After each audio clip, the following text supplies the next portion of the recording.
The most powerful anti-aging protocol is 8 hours long, and most people are doing it wrong. Because they treat sleep like an off time. But for skin, sleep is scheduled repair. Today, we're going to make this practical, not vague, a protocol you can actually follow. And it starts with one word: consistency. Welcome back to Biohacking Beauty. I'm Amitai, And I'm Anastasia. co-founders of Young Goose Skincare, hosts of this Biohacking Beauty podcast. Today's episode is called Sleep is Skincare, because if you're doing everything right topically, but your sleep timing is chaos, your skin will show it. People think it's about the number of hours. Hours do matter, but timing sets the repair sequence your skin depends on. And we're not here to guilt you. We're here to give you control. Let me tell you something. As parents to a 2-year-old, this is an episode, that's very close to heart. Let's just say it like that. Where we feel guilty. Yeah, exactly. It's like, what do you do with what life gives you? Not necessarily like, how to guilt trip yourself to better skin. Yeah. Well, here's the promise. Your skin barrier can be repaired and rebuilt. And your best leverage point is not another product.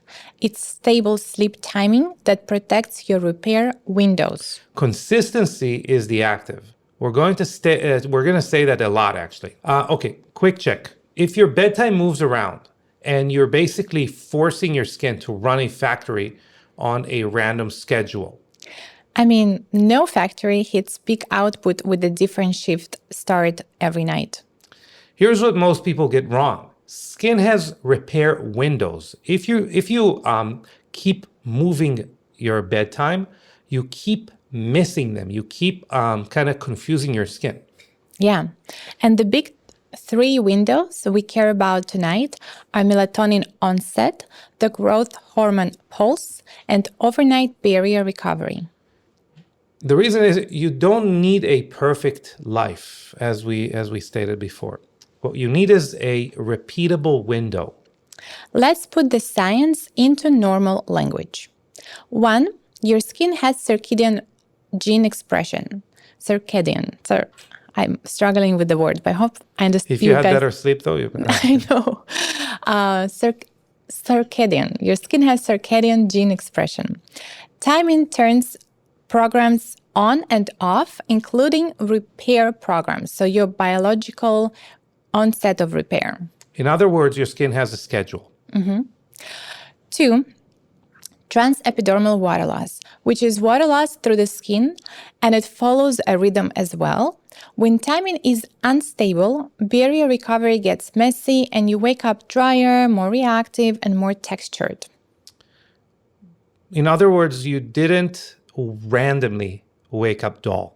Exactly. And 3, collagen synthesis timing is coordinated by circadian rhythm. It's not that collagen only happens at night, like only gets produced at night. It's that your clock helps coordinate when the machinery runs best. Factory schedule. Same start time, better output. Let's make it obvious. 3 common tells. Okay. 1, dull tone even with a good routine. 2, slow healing or slower healing after treatments or actives. 3, the eye area looking more crepey and dehydrated. If you relate to any of that or to all of them, you do not need to necessarily panic, but what you need is to stabilize timing. There's not a procedure, a product, or an active that can outwork poor sleep quality. Trust me, we know. Yeah. Consistency unlocks repair windows. And that's really what we're after. And I see a lot of people say these days, like, I protect my skin, my sleep, like I protect my calendar and things like that. And again, sometimes life happens, and for some of us, and I know it's so many parents these days, I mean, if you're in the same phase of life. age window of your kids, from birth to, I don't know, I hear now Two, 5 we years didn't old. discover it. Yes. Sometimes you can't you can't reach the proper number of hours, or you can't reach the depth of sleep sometimes, but let's at least try our best to get the windows of sleep done right. And that's what we figured out for ourselves in the last 2 years of no sleep, no good sleep. And that's what we're sharing. Again, so consistency unlocks repair windows, like we already mentioned. And these are the key ones. So the melatonin window, the growth hormone release window, or pulse, and the barrier recovery. So let's focus on those and break them down. And you're correct to say, again, we have a skincare company. We pride ourselves on being basically the topical arm of longevity science. And in the last, 2 years or a little bit more than that, we basically were looking for this ingredient. We were looking for an ingredient that will allow us to, or our skin to perform its best. Yeah. Although life handed us a child, an amazing child, that doesn't believe in sleep. So and truthfully, we were looking for this ingredient, yes, for our skin health, and this is what we're going to be talking about here. But in some other podcasts, we talked about, let's say, just an example, creatine being something that can maybe offset sleep depth. So, of course, sleep has affected our lives in many, many different phases. But yes, it's crazy the impact of sleep on skin health. Yeah. So, well, what I was getting to is that we discovered the ingredient is not necessarily the hours. Exactly. Yeah. It's the consistency. Yeah. So here's what we consider is the protocol. Simple rules to follow, and not necessarily a calendar. Okay. Yes. So rule number 1: keep bedtime within a 60-minute window. So every time you go to sleep should be within the 60-minute window. So for some people, we'll get into the hours, but let's say, maybe you'll get into the hours. So, for most people, a clean example is 11 p.m. to midnight. Yes. Rule 2, protect melatonin onset. So for the melatonin to come, it needs a certain environment. So low light, less stimulation from screens. You're telling your body night shifts starts now. And I think, we can borrow the examples we were talking about when we were talking about oxytocin release during labor, right? Yes. So you want to tell us about that? Well, yes, of course. When it comes to give natural unmedicated birth, in order for oxytocin to come and stimulate the onset of all the hormones that later will basically result in your body producing the amount of endorphins that you won't feel the contractions, or will feel them, will basically cover the pain, dull the pain. In order for oxytocin to come in and do all that important work, it's basically needs to be like you're in a cave. You need to think about and then one other example that was given, which is less relatable to sleep, but it really painted the picture to me when I was getting ready to give birth. It's it has to be the environment where you can poop. So kind of, no, I think it still applies. You have to feel very safe. You have to feel very comfortable, very at ease. And yes, believe it or not, it's easy to believe it still comes all from evolution, us and if you look now in the animal kingdom, the animals are giving birth kind of like in a cave. So it has to be low to none light and you have to feel very safe. Like Yeah. if you feel like there is any kind of danger, or in, bringing it back to the current situation, like you're in a medical setting and in the room, and like three strangers look at you, it's really hard to get to that level For of sure. oxytocin. But even Yeah. bringing it back to sleep, a lot has been talked about basically the current environment that humans live in, where a tiger's not going to chase us for dinner. I mean, not for our dinner, not for their dinner. And our brain is still wired to perceive danger if there is a baseline for perception of danger. So normal things like the essay that you need to conduct tomorrow, or the conversation with your boss, or maybe you don't like someone at work, or whatever that is that you're thinking about for tomorrow, the amount of emotional and stressful impact it has on you is equivalent to the most severe scenario when you were living in a cave, right? Yeah. So I think what I'm trying to say is that it's safety is a perception, and one of the most important things for a healthy, the healthiest, optimized sleep is the cultivation of the feeling of safety. And we definitely spoke about how to integrate mindfulness practices, relaxation practices, things like that in other podcasts. We will attach a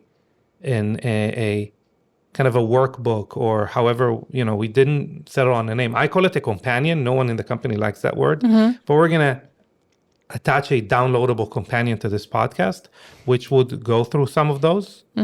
But at the end of the day, cultivate the feeling of safety, of serenity, etc. So that was rule number 1. That was rule number 2. Rule number 3, growth hormone loves earlier, stable sleep. The point is not necessarily perfection. The point is repeatability. Yes. Okay, next rule. Overnight barrier recovery. I think it is number 2 and 3. I think we got confused. But okay. The next one. The next rule. Overnight barrier recovery needs low inflammation, stable timing, and a supportive night routine. No, by the way, it was I'll tell you. Rule 1 is keep bedtime within 60 minutes. Okay. Rule 2. Rule 2. Melatonin, protect melatonin onset, which is low light, everything we talked about. Rule 3 is growth hormone. Yeah. So it means earlier and repeatability. And then rule 4, repeat that, please, because I was in my head, already thinking about the 3 rules. So the rule 4, in order to support the barrier recovery, we need to make sure that as we go to sleep, there is stable timing, ideally low inflammation. And inflammation, it can be triggered by many things, right? It could be stress. So again, we're going back to the fact that we want to have a relaxing routine. We want to, like minimal screens, minimal stress. Let's not read the news, no scrolling within 60 minutes of going to sleep. And like no inflammatory foods, right? And that will support the nighttime routine. Less sugars. Yes. Like, the sugar, alcohol, fried foods, the list goes on. Like no inflammatory foods. Yeah. For a lot of people, milk products, dairy products. Yeah. So again, and we can link podcasts. So we have many podcasts with nutritionists that break down what foods are inflammatory. So no inflammatory foods for rule number 4. Okay, rule number 5, nighttime can also be used to stimulate renewal, but only if you can, basically only if, and we're going to touch on it more, only if you earn it with recovery. It means it needs to be, if your routine feels like a stack, it's not a routine. It's a coin flip. First and foremost, you need a good recovery ability. You need your NAD levels up. You need good mitochondrial function. You need good cell-to-cell signaling. The ability to handle and resolve inflammation. All of those come before stimulation, which we've talked about many times around lasers, microneedling, different even retinoids, like different types of stimulations. First, dial in recovery. Okay. You said it very well. Skin hates coin flips. Yeah. And since you started talking about stimulation versus recovery, and you cover the recovery, I'll go over stimulation. So stimulation means you send a meaningful signal that increases demand, like retinol or some maybe other chemical exfoliants. It could be AHA, BHA, at-home microneedling, or photobiostimulation session, like a red light therapy. Recovery, the way I see it is recovery means you build capacity so you can keep compounding results. Yeah, I love that. Sense? Yeah, no, that makes sense to me. I think to everyone. So the rule is one major stimulus per 24 hours. I think with one exception, which is PBMs, photobiomodulation, aka red light therapy. Because I think red light therapy is flexible. It can be combined with other stimuli. And as long as you don't stack everything else together and you don't make your skin too photosensitive, I think it could be stacked together. I agree. So you want to talk about recovery night backbone? Yeah, so I would start, recovery night backbone. A lot of times we say you need to cleanse, you don't need to cleanse. At night, cleanse. Okay, that's number one. Then I would say exosomes. I think we get a lot of questions around exosomes. When should we put them? Blah, blah, blah. Should we use it once or twice a day? Right? It's a question we get a lot. Here's a rule. Exosomes facilitate the body's own actions of recovery. They actually kind of make the signals your cells produce. They amplify them and they optimize them. But they do not send them directly. They rely on your body kind of trying to communicate. Your cells try to communicate.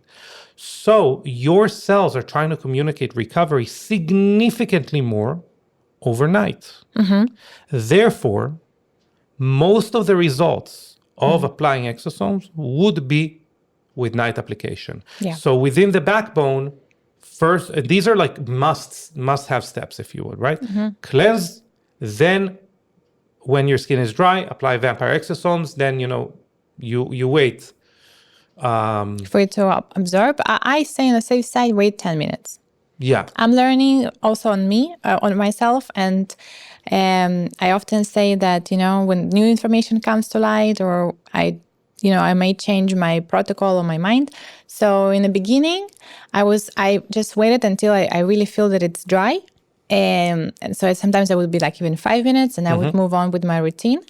And recently I just changed things up. Like I'll apply the vampire exosome and then go about some other errands to do with bedtime. And I wait like 10 minutes and I actually see better results. So now I recommend to everyone, don't cut corners, wait 10 minutes. Okay, but we're saying the minimum is, I agree with you. That's what I do. But just to make it, to give people a choice, the minimum is 2 minutes. Yes, but I agree with you. People can have this choice. I just want people to get the best results and the less risk of not getting the best results. Remember, we had an employee that said, "I love it for us." Yeah, I love it for us. Yes. I would just honorable mention biobarrier is an option here, or taking it out of our niche products, like a barrier supporting product could be an option here, and then. Obviously, use daily as your moisturizer anchor, right? Yeah.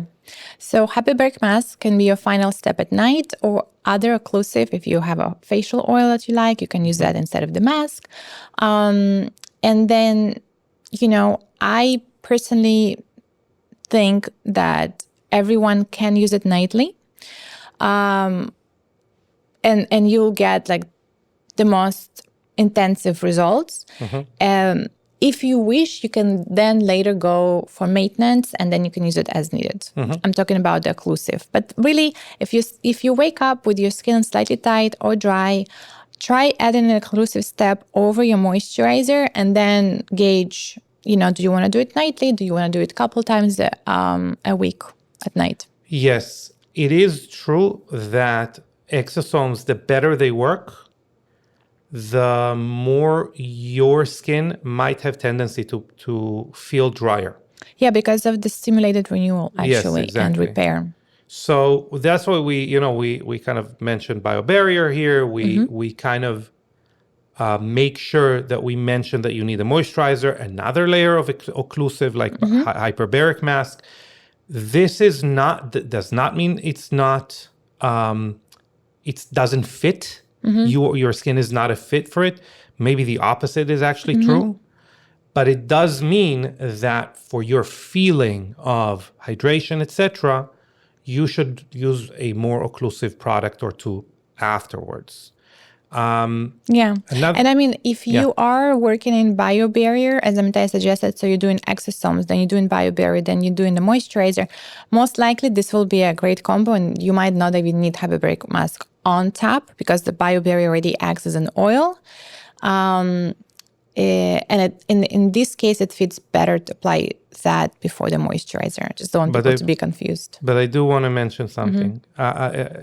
Although you said that, my opinion is, and I'm sure you would agree with me, that adding the hyperbaric mask is more impactful than the biobarrier. Is more impactful and more unique. Meaning, if you have if you are on a budget and you want to kind of tailor, follow the routine that we're placing here, but you're trying to find alternatives, you can find something with ceramides or cholesterol, some kind of lipids that would, enhance barrier or support barrier function, but you wouldn't be able to find something like hyperbaric mask, and it's also more impactful. So that's what I'm saying. You could, find another barrier supporting product, but make sure that you use the hyperbaric mask as far as that. Especially together with retinol nights, right?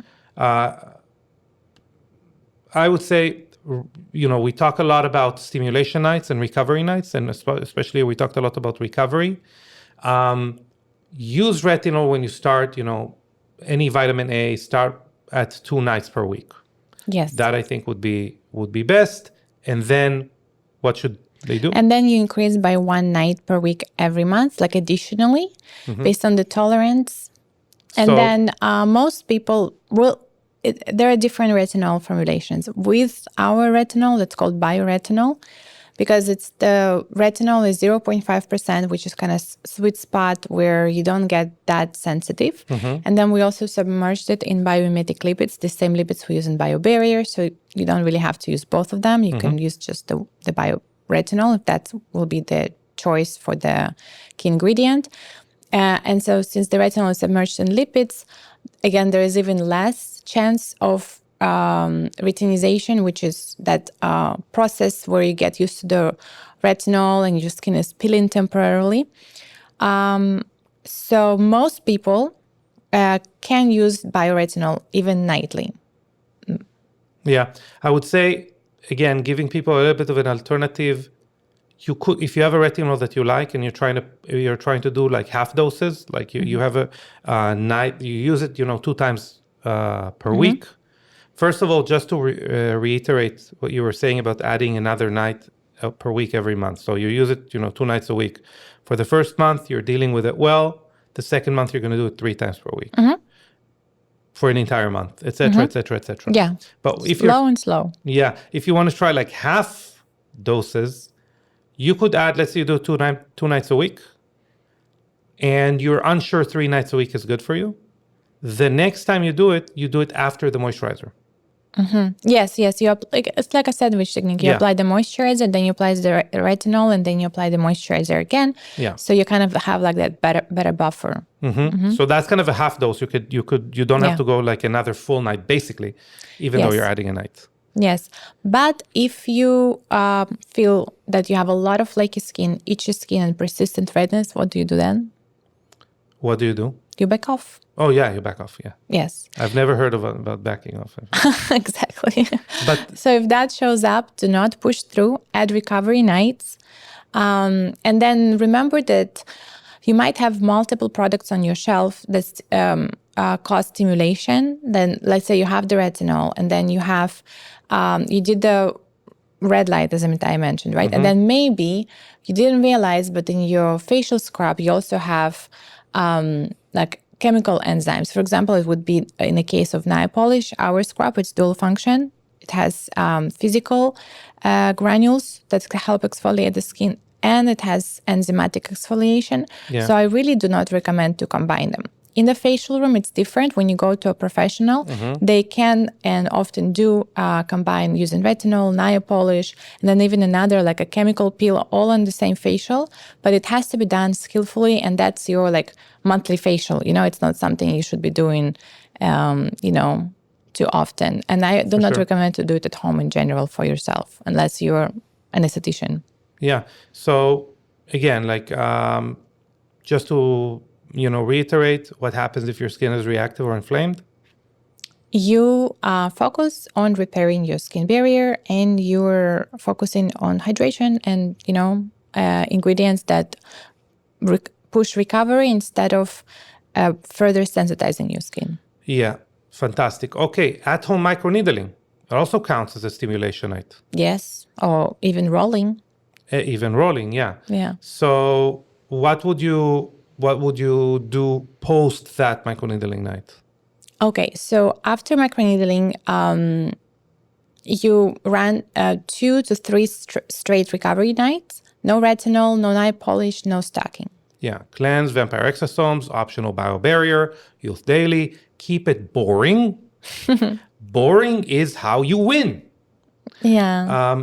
Let's talk about red light therapy or photobiomodulation. The reason I say photobiomodulation kind of interchangeably with red light therapy, because a couple reasons. First of all, we are recommending to use both settings, like red light and near infrared that most panels have. And I feel like it's a more accurate term that would allow companies that don't have the best intention at heart to manipulate the term a little bit less. So that's why I'm PBM, photobiomodulation. We try to weave it into conversation a little bit more, but it's basically, you could think of it as red light therapy. Okay. So here's the exact sequence. Do you wanna say the exact sequence? Yeah, sure. So you cleanse your skin, then you apply lather, then you wait for it to absorb, make sure that it's fully absorbed, usually like about 3 to 5 minutes. Then you sit in front of red light therapy, and then for the follow-up, you apply vampire exosomes, use daily, and if it's at night, you apply hyperbaric mask. If it's during the day, you apply BioShield. Yeah, and yes, retinol can be applied after red light. Red light is the exception where it's also stimulatory, but it can also be combined with other stimulations. Love that, yes. Love that for us. I love that for us. But remember, red light therapy exception does not mean stack everything. Consistency is a major factor here. Consistency, as we say, consistency is the active, right? Same as sleep. If your skin looks dull, the move is not always another active, right? Yes, so dullness can actually be a red flag of timing problem. So if your sleep window is moving, you're disrupting the repair sequence. And we're getting back into, talking about windows, Yeah, right? your fix is boring, right? And it works.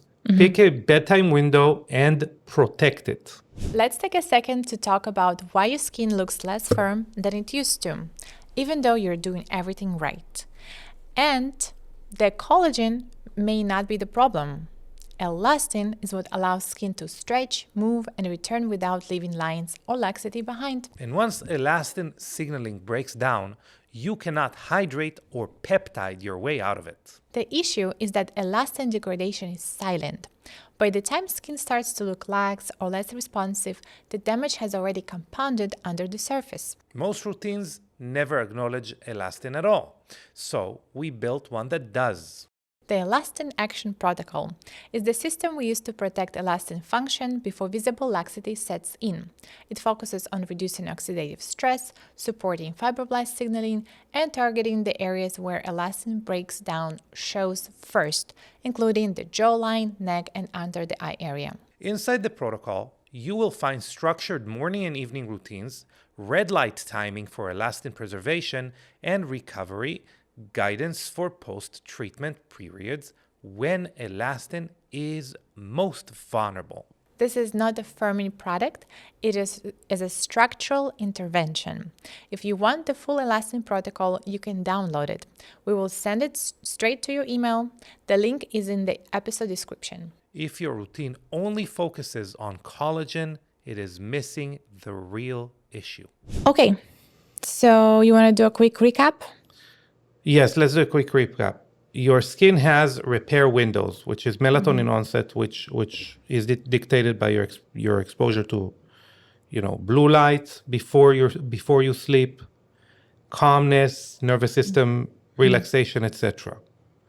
Growth hormone pulse. It's basically like how consistent your sleep is, and your body knows that you produce most of your growth hormone in your first, maybe second. Sleep windows, which are about 90 minutes.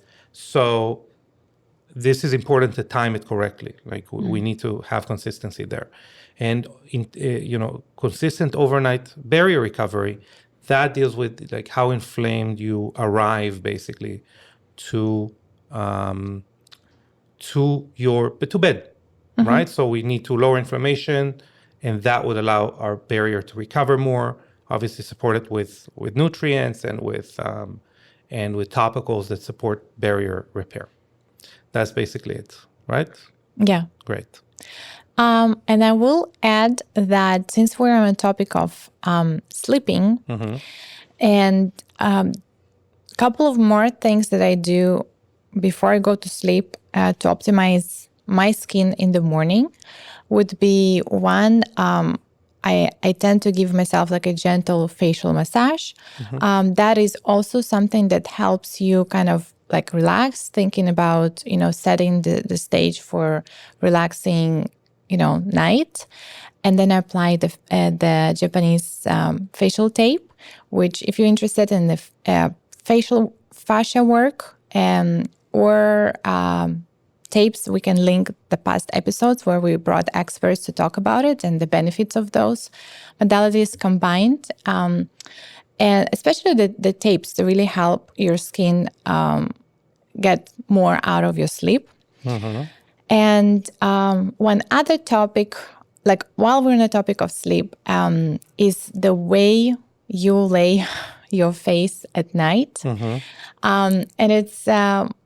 spoiler alert, I'm far from being perfect. I'm still working through sleeping properly. But, Amitai, do you know what is the best position to sleep for your face? Yes, it's on your back. Exactly. Now, the worst is on your belly.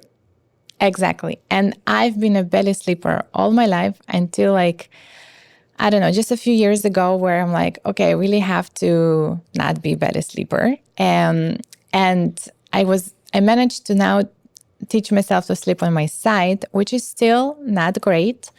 And if you have a preferred side, it's inevitable that you will see more pronounced nasolabial folds over time, especially on one side. And I have that on my, let's say, left side, for example. And yes, still working through it of teaching myself to sleep on my back. But it is very, very good if you can do that. Now, because your head is pretty heavy.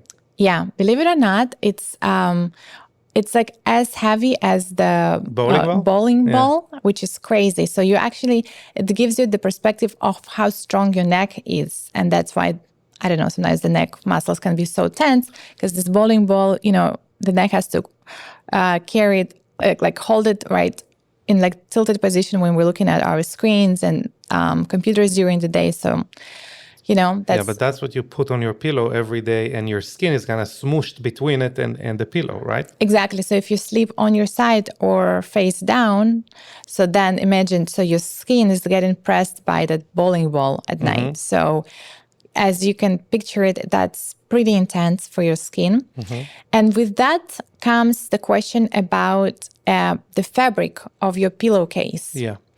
So even if you have like the best top of the line cotton pillowcase, Brazilian thread count. yes, Brazilian thread count of the cotton, Egyptian cotton or whatever, Yeah. unfortunately, microscopically speaking, this cotton is still too abrasive for your skin. So, it might be very soft to the touch, but when you're thinking about your skin being pressed, and then you also in the sleep, you don't just lay still, you actually move in your sleep. So you're like doing micro abrasions to your skin with the cotton pillowcase. So, But it's not only high friction, it's also high absorption, right? that's another thing. The cotton pillowcase is stealing your skincare. Yeah, so you applied all of those layers That's of where the products. cotton that you wake up and there's no wrinkles in the cotton. Yes, the cotton. The cotton is getting all the anti-aging benefits. Yeah. So with that, what is the alternative that people should use? So I think there are two alternatives, right? There are Okay. two major alternatives. One is a synthetic alternative, which is called Satin. satin, Yeah. and the other one is silk, right? Exactly. So it is true that, if you go on Amazon or something like that, it's often, first of all, there are often blends, they're not, 100%. And they're all also interchangeable. A lot of the times the quality or the end result is being purported, which is like, whatever, better for your skin or something like that. But they don't have the same properties, right? So maybe go over the differences and which one is better. For sure. So as most people listening to this podcast, I know how informed you guys are. You already can guess, and you guess correctly, that silk will be better than satin. So now, when you're looking for the top of the line silk pillowcase, it will be maybe on the pricier side, and it has to do with the way they're producing it. But any silk pillowcase is a natural fabric, and that gives it natural breathability, and also it controls the temperature better. So you're less prone to sweating. And it's actually, so the cotton is hydrophilic, so it will absorb all of your creams, but the silk is hydrophobic. So actually it will leave your skincare alone. It doesn't want your skincare. It kind of repels the skincare from it, which is a good news. So you keep all the skincare. So that's in terms of silk. And then again, thinking about the fact that Just thinking of silk as like a French guy. I don't want any of your. yes. So let's go back to the fact that, okay, your head is very heavy as a bowling ball, and then you press that bowling ball into a silk pillowcase, whether on the side or face down. That's already much better. There's no that friction, and it's better. Okay, it's still the best to sleep on your back, but if that's not what you can do, then silk pillowcase can offset a lot of the issues It's a coming. brand name for a silk pillowcase. Silo. Now, satin is a better actually alternative friction-wise than cotton. But with satin, you have a higher chance of sweating, and that can lead to acne, that can lead to breakouts and clogged pores. So really, make an investment into a silk pillowcase if you're not a back sleeper. If you're a back sleeper, you can even deal with the sleeping on your cotton pillowcase and be okay. For everyone else, silk pillowcase, and then just hand wash it, because I've ruined a lot of my silk pillowcases by machine washing them. So just learn from me, and just the one can serve you very well if you take good care of it. Yeah, it's called mom. Like you need 20? 18 to 22, MOM. Yeah. I don't know what MOM stands for, but It's the way I think it's the way they weave it. okay. But don't quote me on that. But That yes, was, we did research before the yes. episode. That's what research says. That's what So the when best you way. when you're looking for your silk pillowcase, see that it's between 18 to 22 mom, and that should be a good quality silk pillowcase that will provide all of these benefits yeah. we talked about. Okay, awesome. What else do you want to add around sleep? Are we done?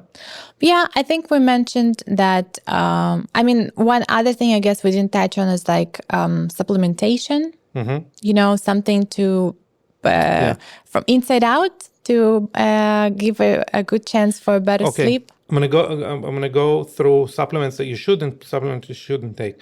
Omega-3 at night is a positive, lowers inflammation, and is very good to support skin barrier function. If you are on the camp that doesn't like omega-3s or you want to add to that, you could use C15, fatty 15.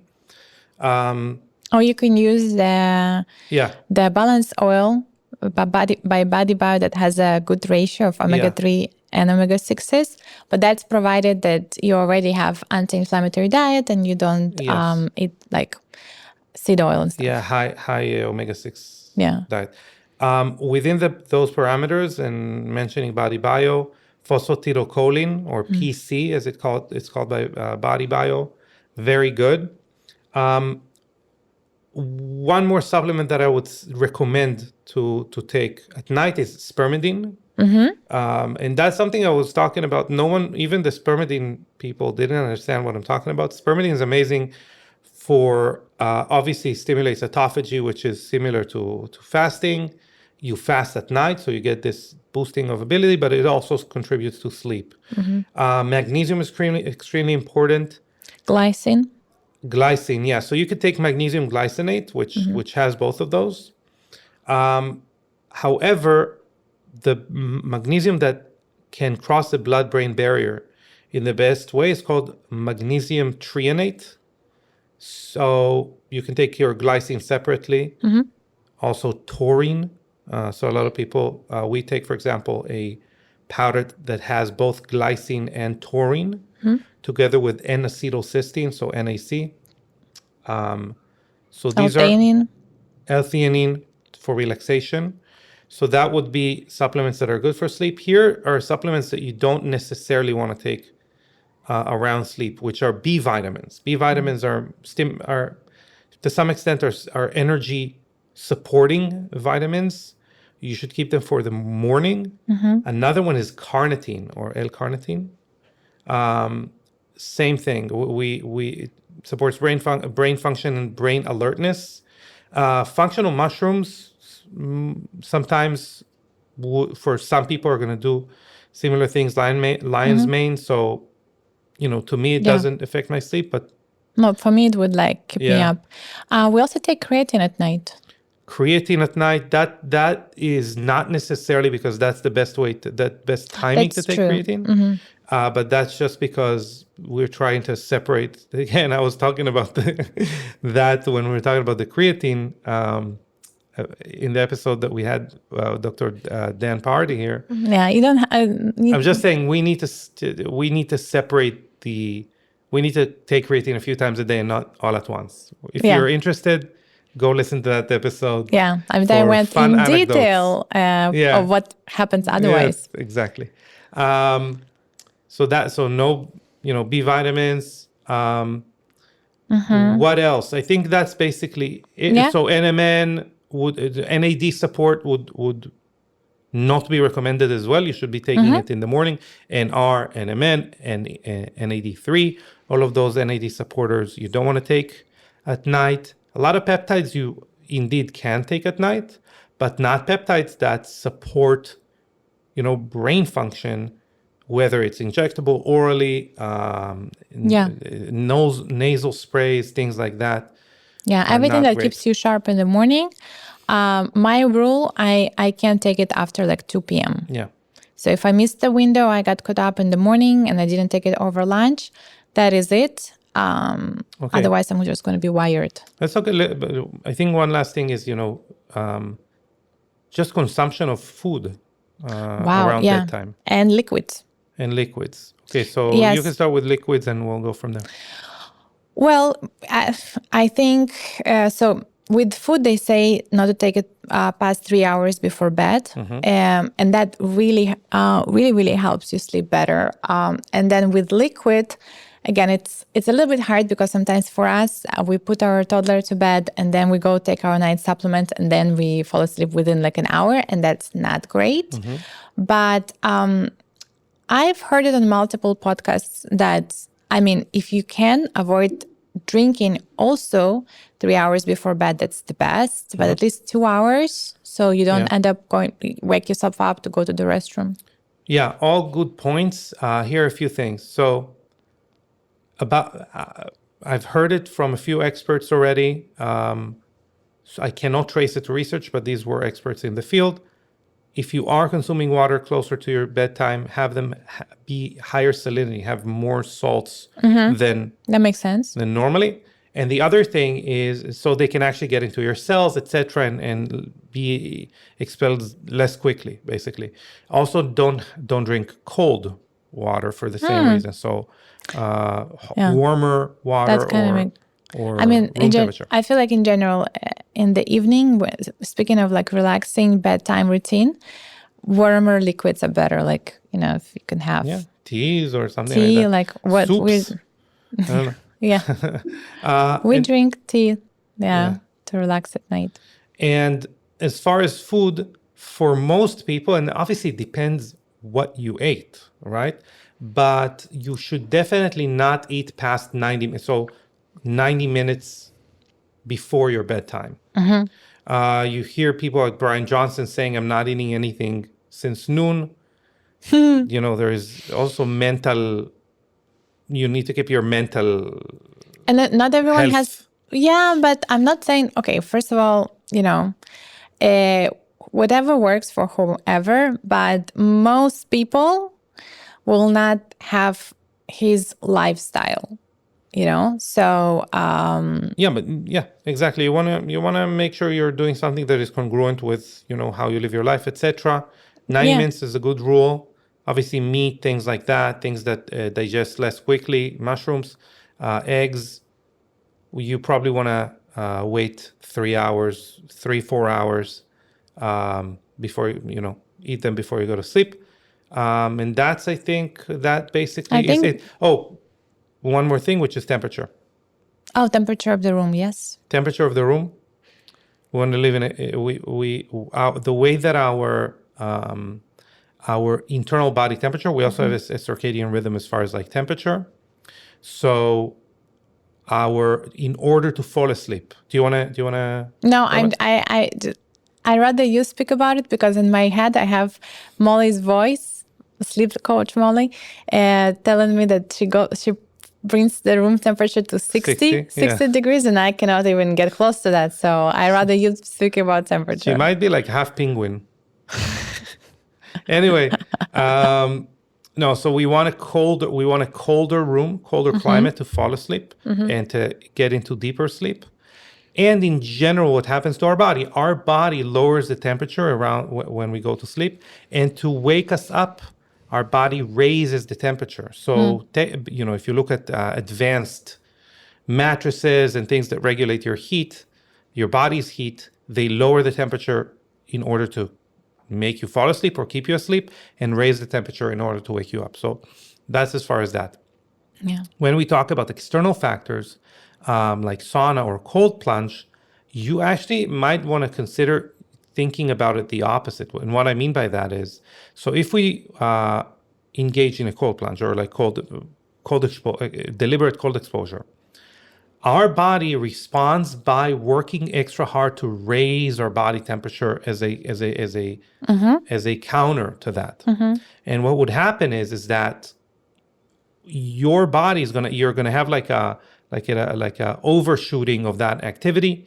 And even if you feel cooler when you fall asleep, your body is going to work to raise your body temperature, and you're studies show that you're going to get poorer sleep. Your body temperature is going to raise during the night, and vice versa with saunas, whether it's infrared or conventional saunas.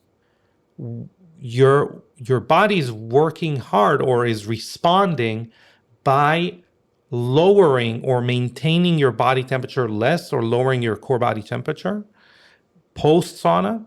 So you're actually going to improve your sleep if you would do sauna closer to bedtime or in the evening.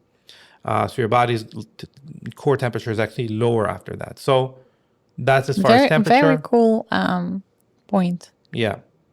Red light therapy, a lot of people say, hey, I want to do it in the morning because ABC, because of energy support, and at night because it's cueing our body to go into repair mode.